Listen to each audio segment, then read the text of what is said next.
నందేమో నాన్నకి సింహం నీ అమ్మకి వాహనమై ఉండలేదా?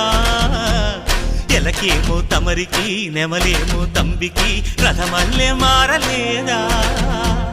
పలుజాతుల భిన్నత్వం కనిపిస్తున్నా, కలిసుంటూ ఏకత్వం బోధిస్తున్నా.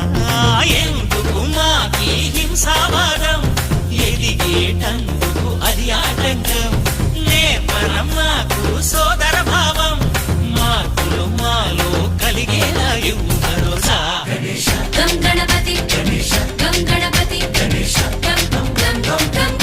గణపతి. జై జై గణేశ, జై కొడత గణేశ, జయములిప్పు బొజ్జ గణేశ. హై హై గణేశ, అడిగేస్తా గణేశ, అభయమిప్పు బుజ్జి గణేశ.